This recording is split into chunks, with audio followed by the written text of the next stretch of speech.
Africa Content TV. Ìgbẹ̀kú ìdúró ti Alaafin náà. Mo wá kí bàbá Bishop ọmọ ọba bàbá Ayọ̀ Ládìgbòlù mo kí yín o ẹ ṣé gidi gan ẹ kú àdúrótì náà wọ́n ní onílù onífẹ́ kí ìlú ẹ̀ kó bàjẹ́ ní kó tú kò ní bàjẹ́ lásìkò tiwa náà o ẹ ṣé gidi gan ẹ kú àdúrótì látọjọ́ tó ti pẹ́ náà. Mo kí bàbá Òjó mo kí yín o àgbà yín ó dalẹ̀ ẹ mọ̀ mọ̀ ṣe láṣẹ Èdùmàrè ẹ ṣé gidi gan. Mo kí Chief Imam Dáúdà Igi Ogun mo kí yín o. Mo kí Engineer Mark mo kí yín ẹ ṣé gidi gan. Mo kí ọ̀jọ̀gbọ́n náà ọ̀jọ̀gbọ́n Professor Adéjùmọ̀ ẹ ṣé gidi gan ẹ kú àdúrótì nǹkan tẹ́ ń ṣe láṣẹ Èdùmàrè kò ní bàjẹ́ o. Mo kí Dr. Ògúnmọ́lá ẹ ṣé gidi gan ẹ kú àdúrótì.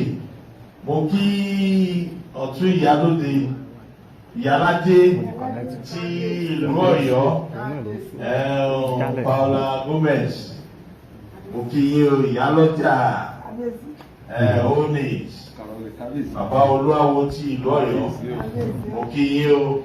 Mo kí Professor Ṣeun náà tó wá láti ìlú òyìnbó ẹ ṣeun gidi gan ni dáadáa yín ò ní bàjẹ́ o. Mo kí Lájí Abbas wọ́n ti wà pẹ̀lú Alaafin látọjọ́ tó ti pẹ́ ohun iná ò ní bàjẹ́ gbogbo bẹ́ẹ̀ ṣe ń ṣe kílẹ̀ Yorùbá náà kó dáa dẹ̀jẹ̀ kí wọ́n da ìtàn ilẹ̀ Yorùbá rú Ọlọ́run ọkọ yín mọ̀ ṣe o àìmọ́ṣe kò ní kọ́kù sọ̀rọ̀ yín. Mo kí màmá ọjọ́ awo náà ẹ ṣé gidi gan ni ẹ kú ìfẹ́ ẹ kú ìdìde.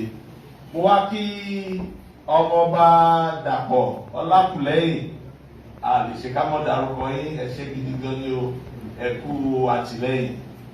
Mo kí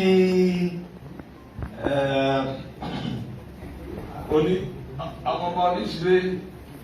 There's no place for you to hide.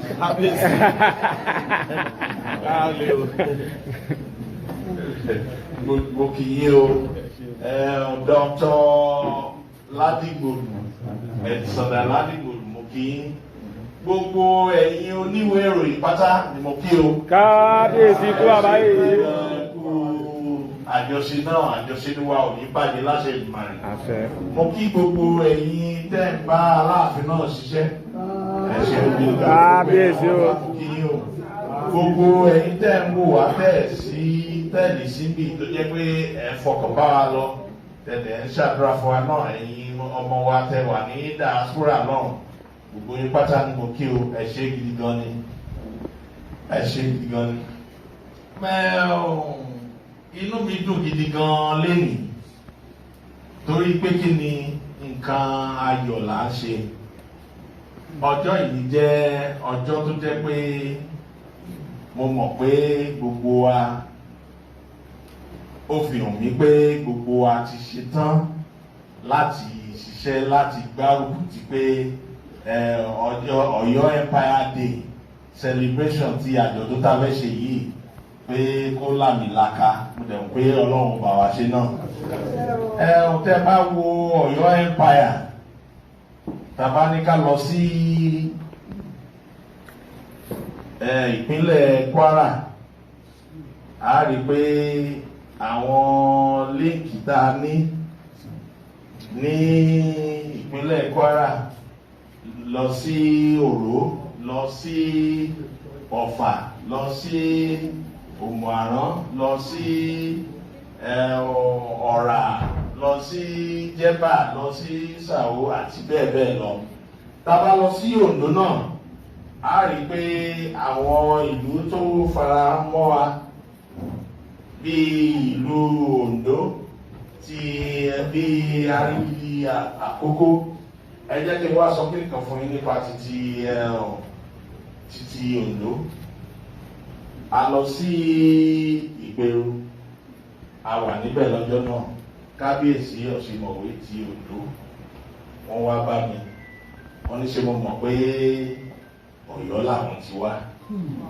Wọ́n ní Ọ̀yọ́ làwọn ti wá. Wọ́n nítorí pé ìkan lára àwọn ìyàwó Aláàfin Olúàṣọ tó lóyún ìbejì tó dẹ̀ fẹ́ bí tó dẹ̀ jẹ́ pé nígbà náà lọ́wọ́ téèyàn bá ti bí ní oyún ìbejì wọ́n mọ òbí òòṣà ìyí wọ́n gbé wọn sá, ìyàwó Aláàfin ó gbé wọn sá, wọ́n á lọ sí Oǹdó, lọ tẹ̀ sí Oǹdó. Ìgbà tó dé Oǹdó ó bí ọkùnrin ó bí obìnrin. Èyí obìnrin ẹ̀ tó ń pè ní Ògbógbò, òun ló wá fẹ́ ọdẹ ní ìlú Oǹdó. Èyí ọkùnrin òun lọ sí Àgọ́wòye, òun lọ jọba ńbẹ̀. Ẹ bá wo dáadáa ní Oǹdó, ìdílé ọmọbìnrin ló ń jọba ní ìlú Oǹdó. Ó sọ ìtàn yìí fún mi lọ́jọ́ náà lọ́mú ni ló dà bẹ́ẹ̀. Lára àwọn tí mo ti bá sọ̀rọ̀ wọ́n dẹ̀ jẹ́ pé di mímọ̀ fún mi pé well, they are more than ready to be identified with us. Anytime tá a bá ti ṣe tán o, àwọn náà ti ṣe tán, wọ́n ṣe gidi gan ni.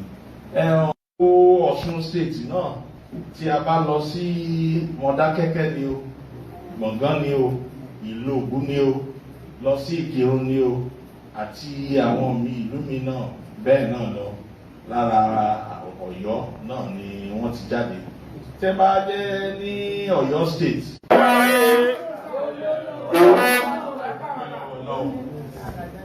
Inú mi wá dùn pé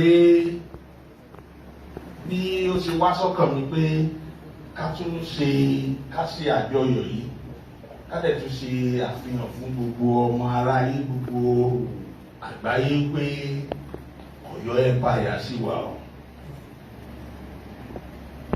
Àwọn òyìnbó aláwọ̀ funfun, àwọn ní British Empire, Spain Empire wà, Roman Empire wà, Russia Empire wà. Kí ló wá ṣe tá a lè gbé títí wa lárugẹ? Ọ̀yọ́ Empire yìí náà sì ni ìtàbáwò rárá. Ọ̀yọ́ Empire kó ipa gidi nínú ìtàn ilẹ̀ Yorùbá lẹ́nu. Kò sí bá a ṣe lè dárúkọ tá a lè mọ sọ̀tàn Yorùbá tá a ní mẹ́nuba Ọ̀yọ́ Empire. Inú mi dùn gidi gan ìgbà tí mo rí òpìtàn Lájí Àbàsí mi, inú mi dùn. Mo mọ̀ pé wọ́n ti ń ṣe gudugudu méje yàyà mẹ́fà nípa ìtàn lórí ilẹ̀ Yorùbá. Ọlọ́run tẹ̀ nípa dáadáa yín náà jẹ́ náà. Ẹ ṣeun gidi gan.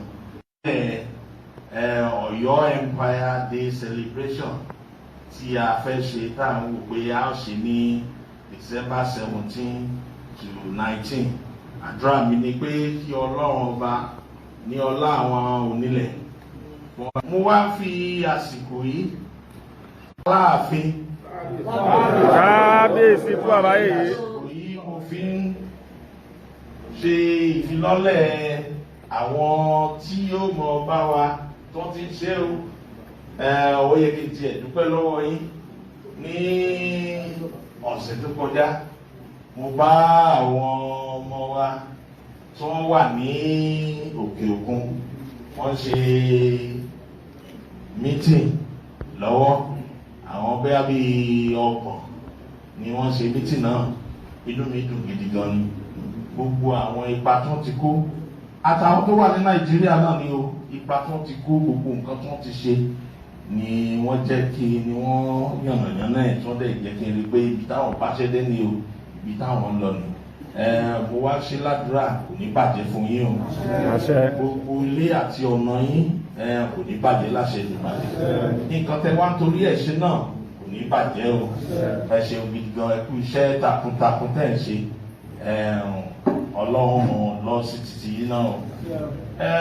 Mo ń fi àsìkò yìí mo fi ń ṣe ìfilọ́lẹ̀ Ọ̀yọ́ Empire Day ní àsìkò yìí tí mo dẹ̀ mọ̀ pé gbogbo yín ẹ ti ṣetán láti gbárùkù ti tìmí ti Ọ̀yọ́ pé ẹ ti ṣetán láti rí i pé kìíní yìí ó jẹ́ nǹkan ó ṣeé ṣe ó dẹ̀ jẹ́ nǹkan àmúyangàn.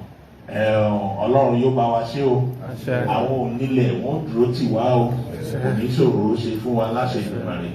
Ẹ ṣe gidi gan ni, inú mi dùn gidi gan ni o bẹ ṣe wálé ní. Mo ṣe ládùúrà wípé àdélé bá rí o, àrìnà kórè o, àkòyá ibi o. Ẹ ṣe gidi gan. Thank you very much. Kábíyèsí o.